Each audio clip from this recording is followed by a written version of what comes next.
I imagine that there are many differences represented here. Political ideologies, religious affiliations, occupational differences, professionals, laborers, teachers, students,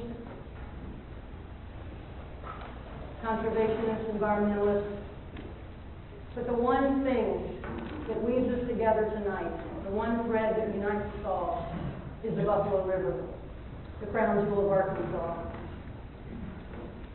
The Buffalo River stirs and sparks a lot of emotions within a lot of folks, and for some it's almost too indescribable for words. Folks just love this river.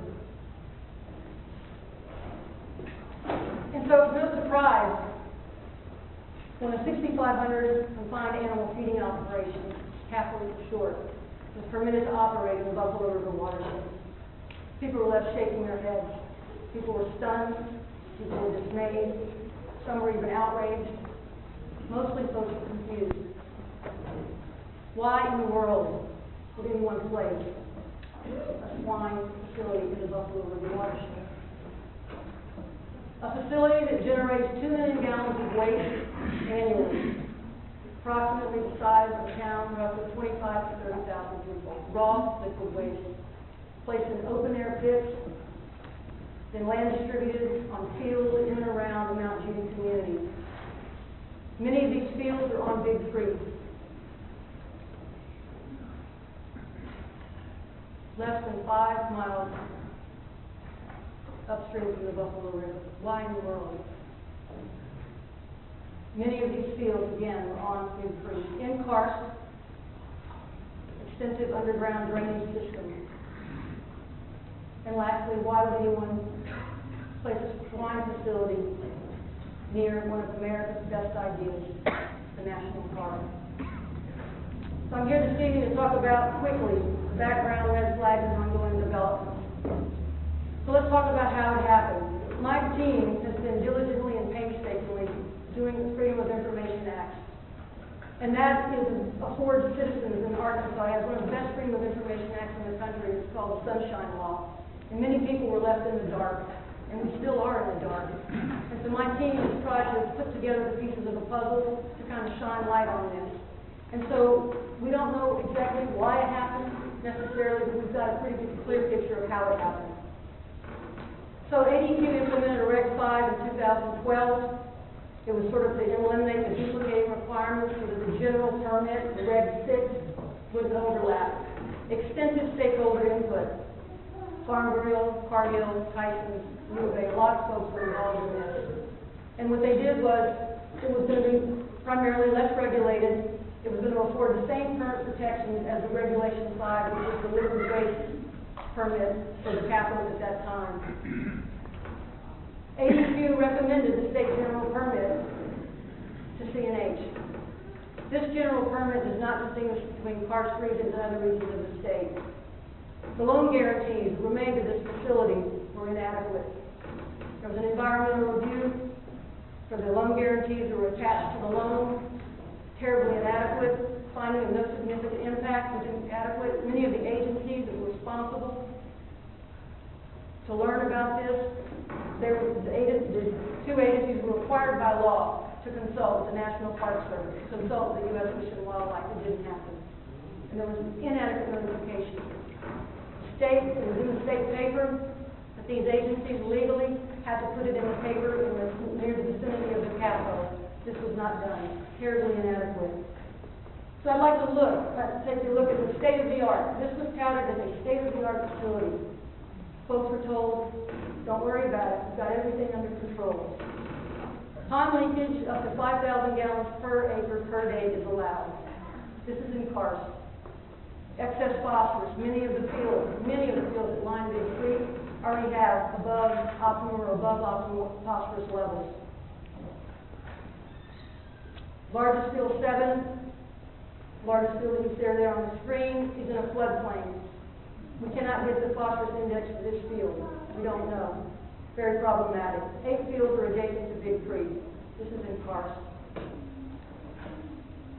Proximity to school, this state-of-the-art facility in other states, North Carolina, Mississippi, is technology. Open-air pits has been banned. A lot of reasons why, but primarily they can tend to cause health problems in the elderly, children, and the immune-suppressed through the ammonia hydrogen sulfide concerns. And also in March 2013, the Arkansas Department of Health issued a letter stating that they were concerned of E. coli cryptosporidium. So I'd like to quickly look at the key developments that happened. August 12, 2012, general permit issued. Cargill contract. July 18, 2013, Governor Beebe extended a rainy day fund. By this time, much public opposition, public outrage. Governor Beebe, under extraordinary circumstances, requests from the legislature $250,000 of taxpayers' money to subsidize a private facility and a multi-billion-dollar corporation. August 26th, U of A, Cargill, CNH, and Farm Bureau meet to discuss this plan, to go over some of the particulars. By September 4th, Governor Mike Beebe requested $90,000 more, so it puts the total at $340,000. Andrew Sharpley, Professor Sharpley, who is the lead for the Big Creek research team, he commented in an email that said they were there really to provide science for the nutrient-safe transportation on the farm under the approved nutrient management plan. Governor Mike Beebe on September 4th said the studies will be conducted on behalf of the Arkansas Department of Environmental Quality. The memorandum of agreement between ADQ and CNH, between ADQ and the U of A, the university agreed to undertake and complete a study of the potential for water quality impacts within the Buffalo River watershed for animal waste produced by the permitted capital. So there's a narrow mandate that the U of A has, and that's to monitor water quality. We met with the governor. My Buffalo River Coalition met with the governor on Monday, and we asked him again, this money that the taxpayers are paying, subsidizing, is it to monitor the water? He said, yes, indeed it is. And he said, if there's any evidence it's causing any harm to that river, I will take the necessary steps to shut it down. So in April 2014, Cargill comes to town, had several Cargill stakeholder meetings. Cargill admitted it made a mistake for the Buffalo River Coalition and maybe some other individual stakeholders, but they said they made an error. It shouldn't have been cited here, and they were going to correct the way. Sometime in April, we know, and this is just an aside, that a owner of a company called Plasma Energy Group had a meeting with ADQ and submitted a video. May 8th, there was a meeting between U of A and CNH to talk about plasma gasification, and I'll get on to that in a little bit. Mid-May, there was a Big Creek research team commissioned a peer review panel. And this panel was a panel of experts. And the experts basically said the one-year study that the U of A has been assigned to do, commissioned to do, is too short. It's not enough time. You need at least 5 more years to study this. They also cited some of the same concerns that I mentioned as far as red flags. And they also said you need to be doing dye tracing. The dye tracing wasn't scheduled in the study for either the 2nd or 3rd year. Dr. Van Verhaan had to do it since the beginning immediately.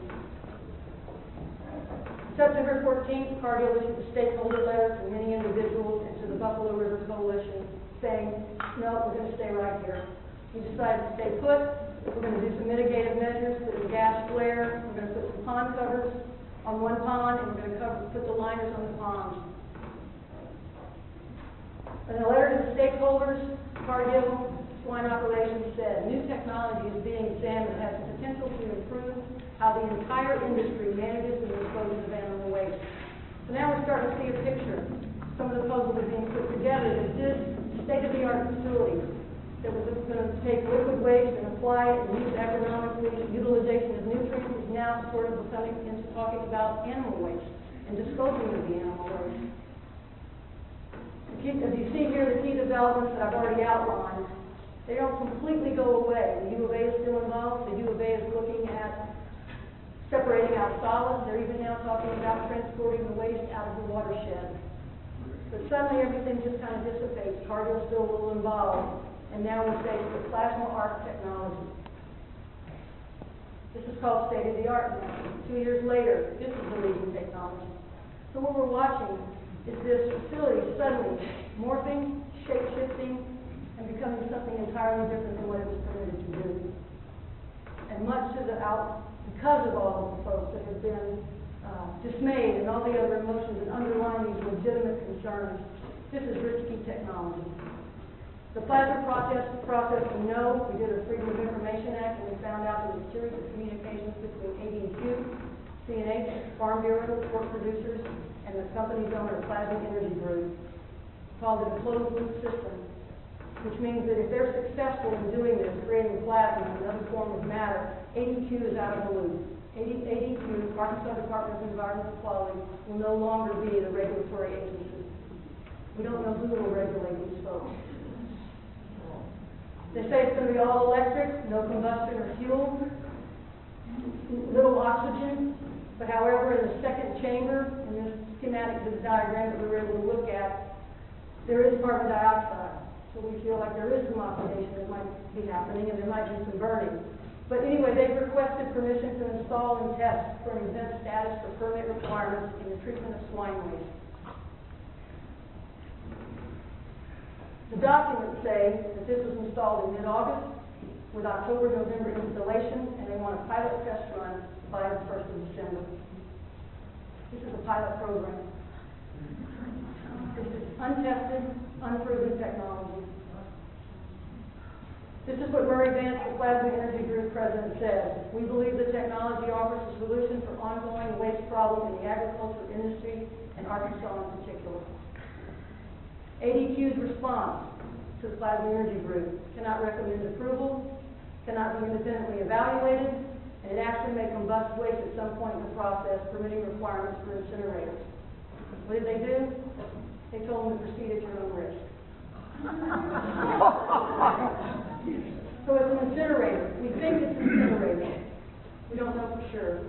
But this is risky technology. Some myths and facts. There are several plants, a lot of research has been done that has shown that this is just very untested, unfound technology. The myth is that gasification, the pyrolysis, and plasma incinerators are regulated. Not true. Gasification, pyrolysis, and plasma incinerators are operationally proven. Actually, they have a dismal track record. They're plagued by malfunctions, explosions, and shutdowns. So, folks, this swine facility was permitted to operate, to apply waste, or to apply manure. Farms apply manure. It's part of what farms do. They put nutrients down. This is not a farm. This is a factory raising pigs that are now going to take the waste and try to figure out something to do with this waste disposal. It's gone from agricultural utilization of, agronomical utilization of nutrients to waste disposal. The Buffalo River watershed is not the place for risky and unproven technology, nor should it be a research station for industrialized agriculture.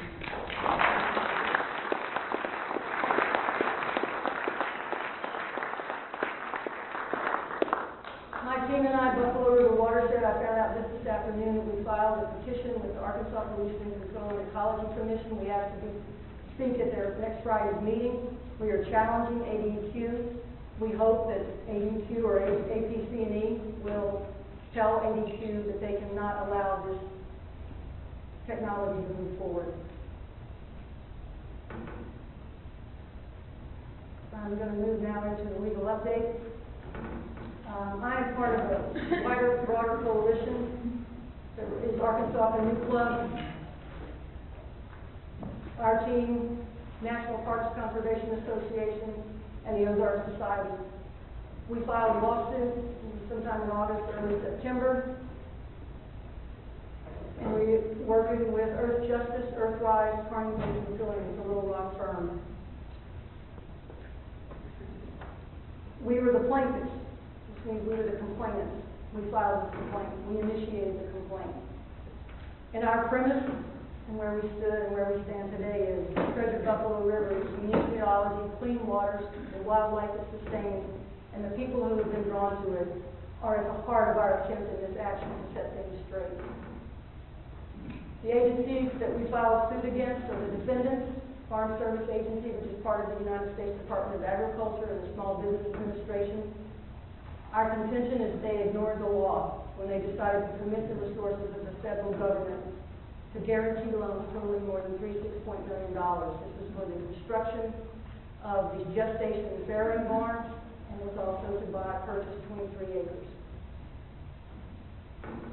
This is unprecedented that a 6,500 swine concentrated animal feeding operation is in the watershed of the country's first national river.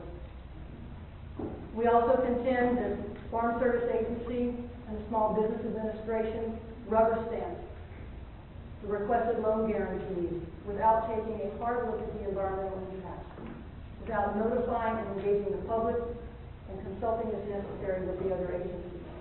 They violated the National Environmental Policy Act, the Endangered Species Act, and the Buffalo National River Enabling Act. They failed to comply with both procedural and substantive mandates, and that resulted in undemocratic and flawed decisions that enabled and continue, and I want to stress continue, to make possible the presence of a pollution source that threatens air quality, surface water, groundwater, and the iconic Buffalo National River. We asked the courts that they would find the environmental assessment and finding of no significant impact, referred to as FONSI, contrary to law, and that the Farm Service Agency and the Small Business Administration failed to comply with the NEPA, ESA, Endangered Species Act, and the Buffalo River Enabling Act. We also asked that the court stop the guarantees issued by defendants. And we also asked that the court send back the matter to the Farm Service Agency and the Small Business Administration and ask them to do it right. That they need to do a proper environmental review. They need to contact the agencies that were not contacted. And we ask that they meet the statutory and regulatory obligations. We had oral arguments. There was a legal challenge. There were no material facts disputed. So there were oral arguments before the judge. These were just legal arguments. And the judge issued a tentative ruling. The judge ordered the different plaintiffs and the defendants to submit their briefs by November 6th. The judge, because he has not issued a final order, it's best for me not to talk about how he ruled. But you can ask the court reporter to get a copy of the court proceedings. And I'll answer any questions on the panel that you have. We have Professor Allen is here this evening. He is our chemist who went through the documents that we did a FOIA on. He understands the pyrolysis process, the technology. Emily Jones of National Park Conservation, Marty Olson, and Alice Andrews are part of the coalition here this evening. They have tables set up, and they'll be happy to answer any of your questions. Thank you very much.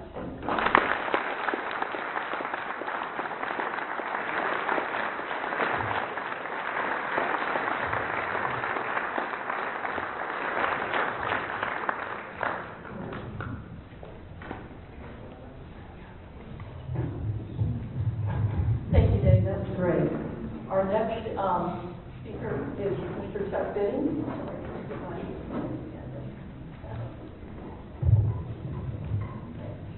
Chuck is with the National Park Service, and he's been employed there since 1987 as a Natural Resources Program Manager. He holds a bachelor's in geology from Missouri State University. During his tenure at the Park Service, he has worked on a wide variety of projects. Many of these include the documentation and protection of parks landforms and associated natural and cultural resource and features, endangered bat surveys and habitat monitoring using direct counts, electronic data loggers and acoustic bat monitoring, abandoned mine surveys and reclamation using bat-friendly angle iron gates. All kinds of cool things. Wildlife and prescribed fire management to improve habitat. And really what's important here tonight is water quality monitoring to ensure the Buffalo River and its tributaries remain clean and clear. Chuck, you want to come on up here?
Here it's fine.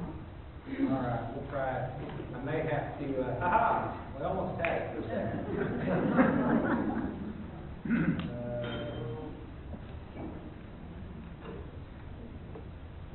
How do I do this? Nope. Oh, well. Now,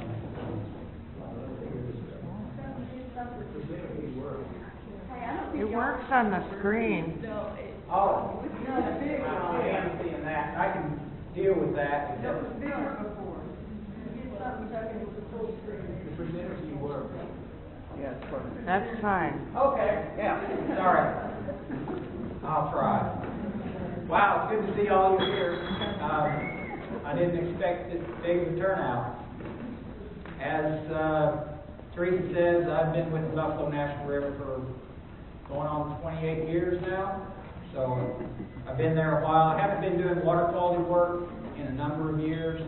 Farron Usry, our aquatic ecologist, actually put a presentation together on the E. coli he's been studying, and I made it much shorter and where I could talk about it. He had big words I don't know. So I want to talk a little bit. You know, we've been getting a little bit of pushback. National Park Service. We've been getting a lot of pushback from certain groups. You know, what are you doing? It's none of your business. I'm here to tell you it is our business. As you can see, this is Public Law 92237. You know, Richard Dixon signed this law. Most of you remember him.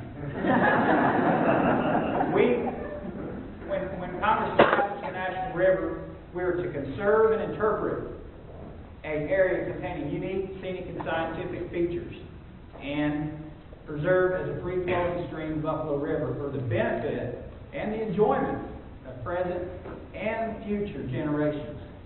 That's what we're about. That is our job.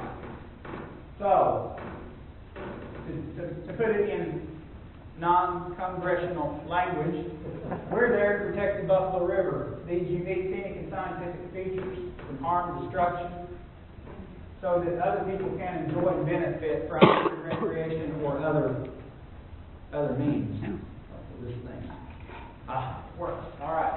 I can't see this little screen. I'm sorry. I got to kind of look over here. So what are these unique scenic and scientific features?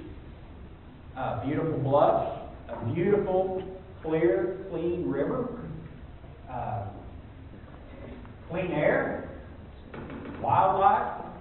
It's a blue ribbon smallmouth bass stream. Caves. Did you know the Buffalo River has almost 400 documented caves? The longest one, 16 miles long, documented miles of passage. The shorter ones are much shorter. I won't talk about them. But we have a number of caves that have over a mile of documented passage, and there's very few national park units in the entire nation that have more documented caves than Buffalo River. But we're only about 96,000 acres. Grand Canyon's got more, but Grand Canyon's huge. And Grand Canyon has a lot more staff, too, that are out there actively looking. We've got prehistoric and historic features, a lot of bluff shelters, prehistoric bluff shelters, a lot of springs that were used prehistorically by people and historically. And in fact, there's still a lot of people in our watershed that drink out of their spring. So, something to remember. So, providing benefit and enjoyment is through recreation. Now, we're all really busy, right? We're all really busy, and we all need a break from our day-to-day grind. We need to get out. We need to experience some peace, some quiet, some solitude. Maybe get out and float down the river in a boat, or swim, or fall out of a boat, or whatever. Recreation, the root is to renew, to recreate oneself. That's what we're here for. One of the things. We also, some people get this through the study of natural things or man-made things. They get this recreation or this break from their natural grind. And Other people just like to hear about things or see pictures or whatever, but that's all fine. We provide quite a lot of economic benefit. You know, it's great if you've got a national park. It should be great if you've got a national park in your state or in your area. Because typically, there are those people that try to, you know, go to every national park in the country and maybe the world. But there's a lot of people that just come to them. The latest data I can find, calendar year 2013, 1.1 million visitors to the river. Almost 800,000 of those from the non-local area. I'm not exactly sure what that means. If it means it's just the counties that are in contiguous or local, but anyway, it's a lot of people. $46 million. That's a lot of money. 637 jobs. That's not bad. And then the income that derives from this, $16 million of income after you take all the costs of doing business. Not bad. I wish I had a 95,000 acre farm that could produce that kind of. So we have all kinds of activities you can imagine: canoeing, camping, caving, hiking. Not so much caving anymore, unfortunately, because of white nose syndrome. But someday, I hope we'll find a way around that. Our peak water use period, mainly canoeing, April through August, because usually the river gets really low in August. This year we've had a lot more water. I think we've had a lot more river use this year, and when the numbers come out from that, we will see a big spike this year. We know river use causes impacts because there's a lot of people congregated. There's people canoeing down the river. You know, they got to answer the call of nature too. We want to educate people to go up into the vegetated zones, do their business. Not everybody takes to education equally. We understand that. But proven fact, most of the pollution comes from tributaries. And it's not just the Buffalo River, it's pretty much any river. Because we're 11% of the watershed, and the other 89% of the watershed, a good bit of it's agricultural land. It's got a lot of manure and so forth that's been washed off, a lot of sediment. So that's a possible issue. We started monitoring water quality about 1985. Dr. Joe Nix, Washita Baptist University, came up and did a float down the river, kind of did an inaugural study, and he assisted us in the first several years getting our program up and going. We would collect water samples and send them off to Washita Baptist Arkadelphia, and he would send us results. Along about the late 80s, we started working with ADEQ Water Lab. Martin Maynard